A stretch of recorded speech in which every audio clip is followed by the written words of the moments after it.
Hello and welcome back for another uplifting episode of Derech Eretz.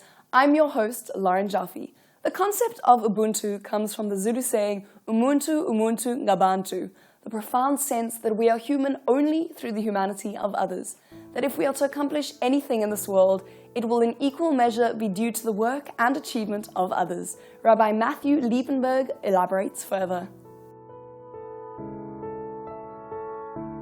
We're living in a world where the question of an outsider is a very real question.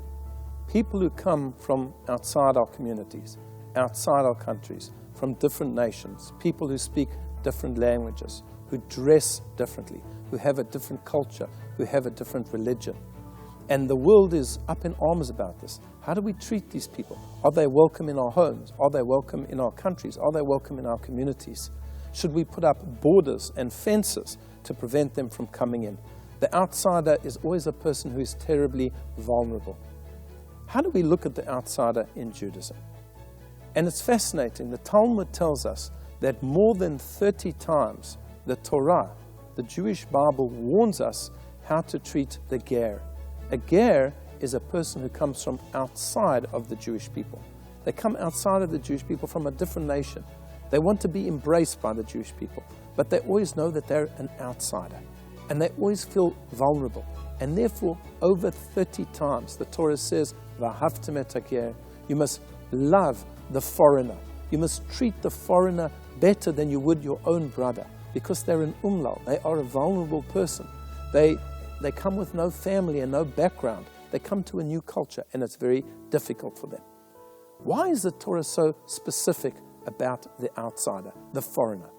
And this goes back to the very beginning, the history of the Jewish people with Avraham. Avraham was the outsider par excellence. Avraham was a different person. He was a foreigner. And he came into a culture which was very foreign to him. Everybody was an idolater. They worshipped idols. They were pagans. And he preached belief in a single God, monotheism. And it didn't make him popular. Sure, he had many followers, but he was persecuted. He was the other. And then when he came into the land of Canaan, again, he finds himself a different person, another, and he's persecuted. And he always makes an effort with the people that live in that region. And yet he is the outsider. And that is how his family are treated. His son Yitzhak is badly treated by the Philistines, his son Yaakov, and then ultimately Jacob and his family make their way to Egypt. And at first things are fantastic. Things are going very, very well. The Israelites live a good life in Egypt. They're provided for by Joseph. Joseph was second in command to the Pharaoh. They live in a wonderful neighborhood. They have prosperity. And then suddenly the Pharaoh changes his tune. And he says to the nation, "We've got these foreigners here, and they're growing and they're multiplying." And he turns them into slaves, and he persecutes them, and he hurts them, and he abuses them. And this goes on and on and on.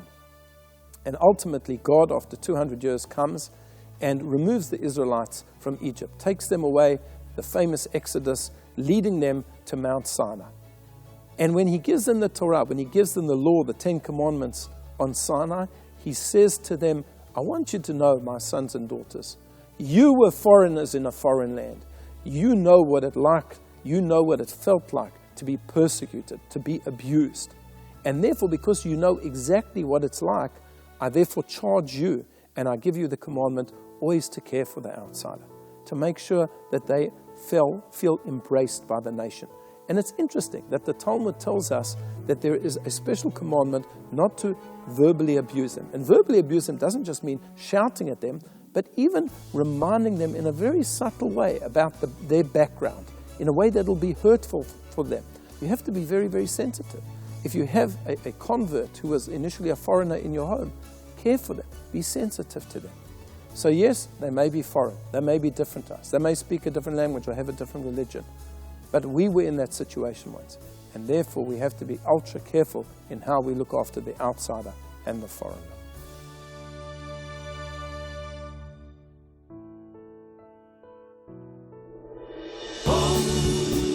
Derech Eretz.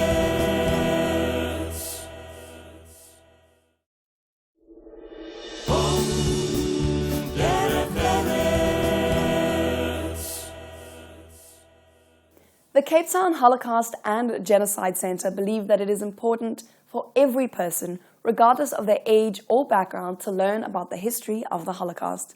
They provide educational programs for learners which challenge them to think historically and to draw conclusions from evidence. The study of the Holocaust history resonates for so many as they are able to see the relevance in South African history, and it helps to contextualize the human rights abuses suffered in this country. The reason we have the education program at the Jewish Museum is because a few years ago we realized that there was a need to bring children who don't otherwise get an opportunity to come to a museum like this and to educate them not only in Judaism and in Jewish history, but also in the cultures of all the Rainbow Nation. So we included Christianity, Hinduism, Islam, Judaism, African traditional religion, Baha'i faith.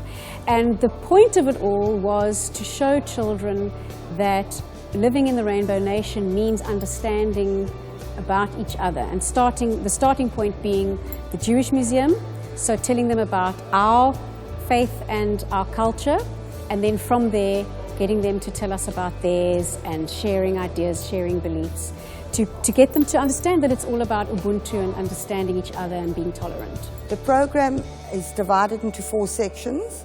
It's called Philosophy, Artifacts, Challenges, and Our Journeys. We do a section called Artifacts, where we go through different religions. So we go through, say, the 7 main religions, and we explain to them the similarities and the differences between the religions.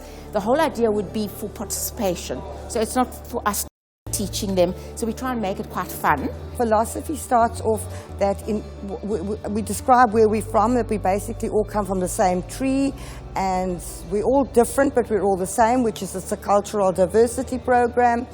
And we all want, whatever religion we want kindness and caring and honesty and respect and trustworthiness and forgiveness. And we go through all the basics of that, and we actually ask the kids to write a thank you letter to somebody in their lives, thinking of all those values that we've done.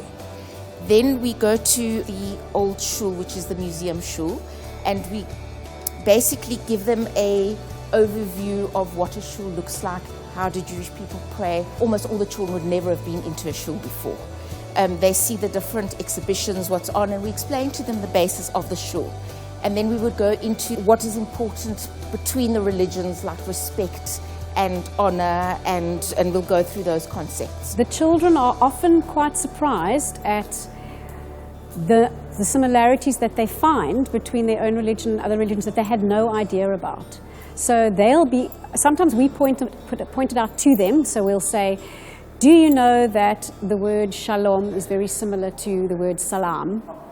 But often they actually work it out for themselves. And they also notice the similarities between certain rituals, artifacts that they might see. So they notice that the Jewish religion has a kippah and the Muslim religion has a kafiyah. And they also see the beads that the Catholics use in prayer, and that the Islamic religion also has beads, and the Buddhists have beads. And then we come to the challenges, which is we discuss the apartheid section, and in that we discuss discrimination, prejudice, xenophobia, and anti-Semitism.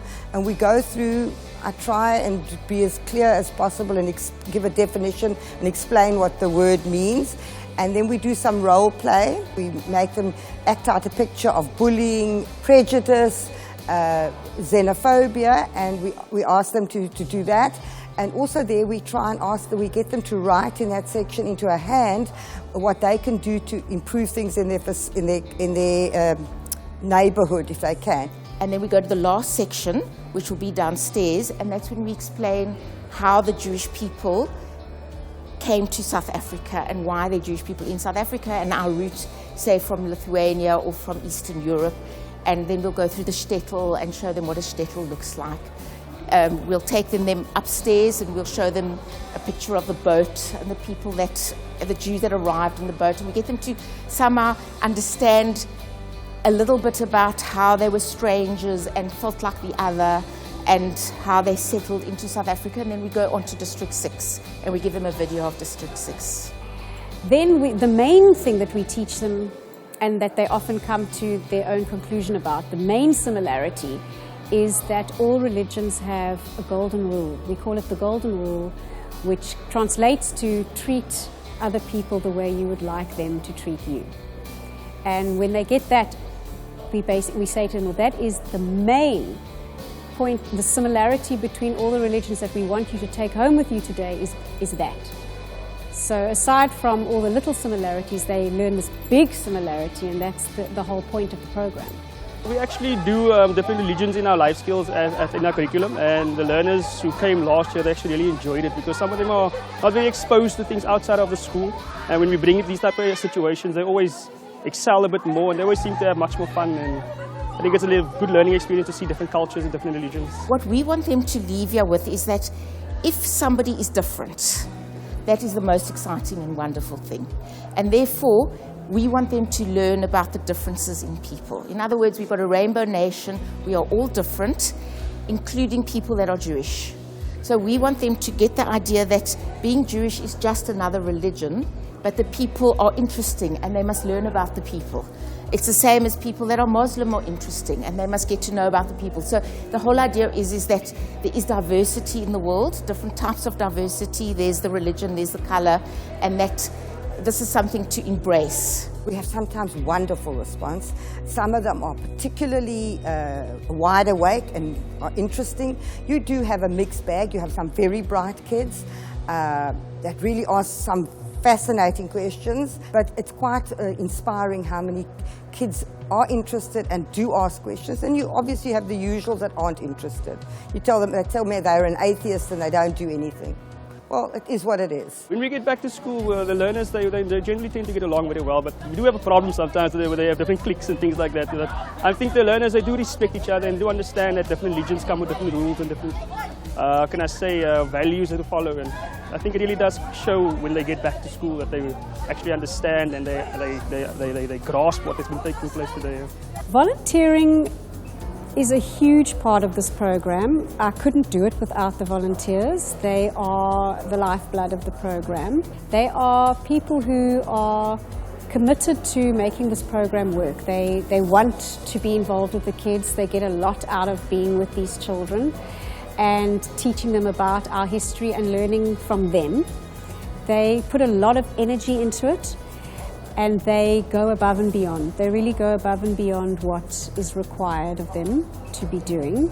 It was a connection between working for the Jewish community and to embrace the wider community. So there's this wonderful connection of sharing my own inheritance, my own museum, but also educating children that are coming that don't necessarily get an opportunity to come into a museum or to meet Jewish people. So it was it's actually very exciting for me because it's a way to do both community service of the wider community and the Jewish community.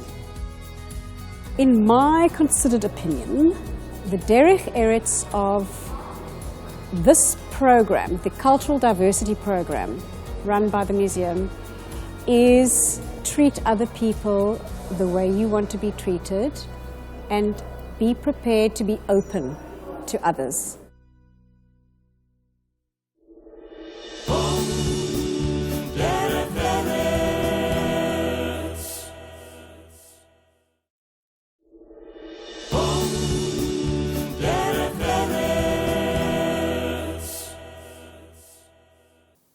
Mona Golubeck, a renowned and internationally acclaimed American storytelling concert pianist, was recently in Cape Town for just one recital of a unique and compelling aspect of the life of her mother.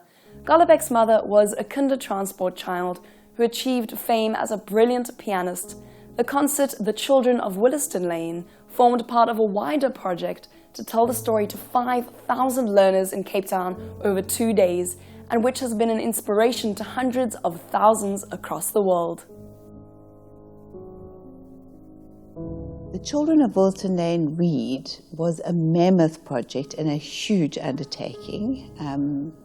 We did it in collaboration with the Johannesburg Holocaust and Genocide Centre and ourselves in Cape Town.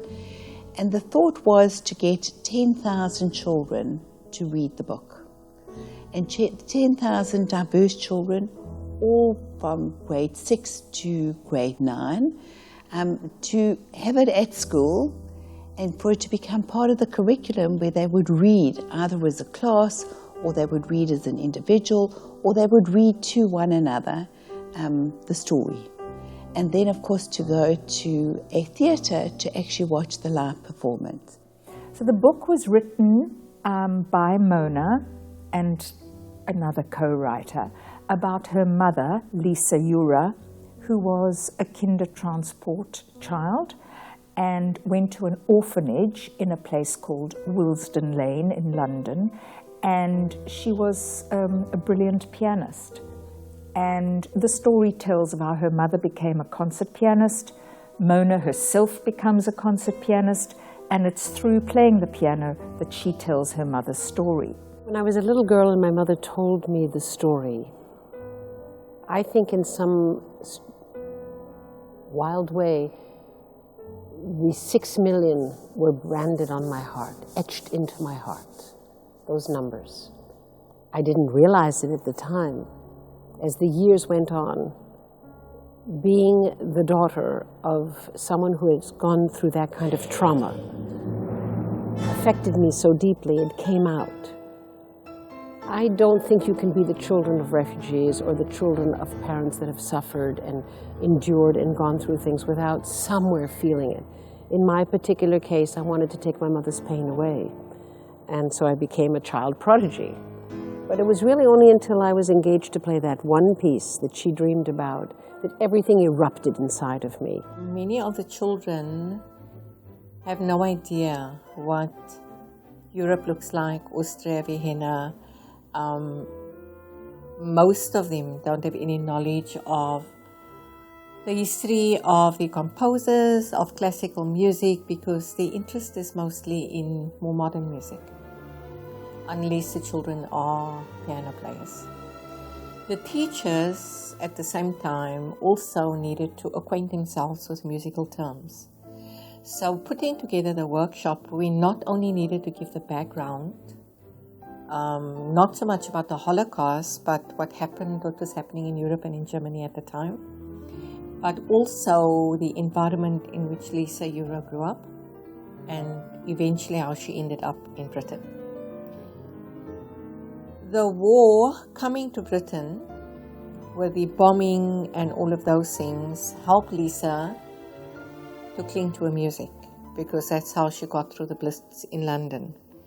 And the terminology of the compositions that were played by Lisa during World War II and before that needed to be defined, and the children needed to hear the music so that they could understand the memories that were attached to the music.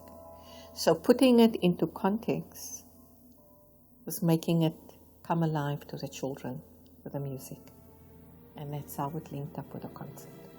The most amazing thing about bringing the book alive into the theatrical show gave me the opportunity to go out on stage and really interact in a live way with audiences. And especially what is so amazing is that I get to bring the story alive at the piano and with the visuals and the sound effects to young people. They read the book, they love the book, but when they get to come and meet the daughter of the heroine that they've been studying about, it adds an extra measure of excitement and it just brings it all alive. And I think that was the reason I wanted to do this. So it was a project of love, trying to work out all of the logistics. How do you get children from areas that are far away from the actual venues to the venues? So we hired buses. They brought children to the City Hall and to the Linda Auditorium in Johannesburg. And then, how do you select the children? How do you select the schools when you have so many schools within South Africa? I think that both of the centres looked at the schools who come on our normal programs and invited schools to participate. To get children to read is difficult in the best of circumstances. And it was important. Firstly, each child received the book and it became their book. And that was really, really important. It was something, and we had children coming to the concert holding their book, but it became almost like, in the way that Anna Frank's diary was inspirational for Nelson Mandela when he was in prison, I think this book was an inspiration for children. The message for me that came out was that as a human being, you don't have to give up.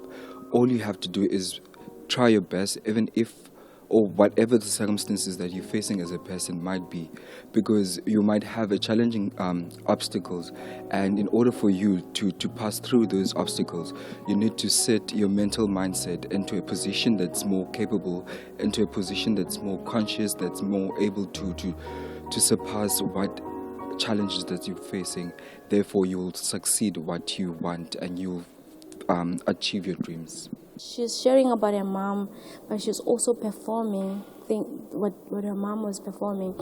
So for me, it made me think on the value of family and how the World War II took that away from them, and that even though that happened, she still had like that gift from her mom passed on to her, and now like sharing it to the world. So that was like amazing for me, and it touched me in that way. So Moni's mother, what she showed was courage and her self-confidence, and then some of us lacked that. And then also she had peer pressure in a good way and also in a bad way, which showed her that in life that there's so much you can do without giving up.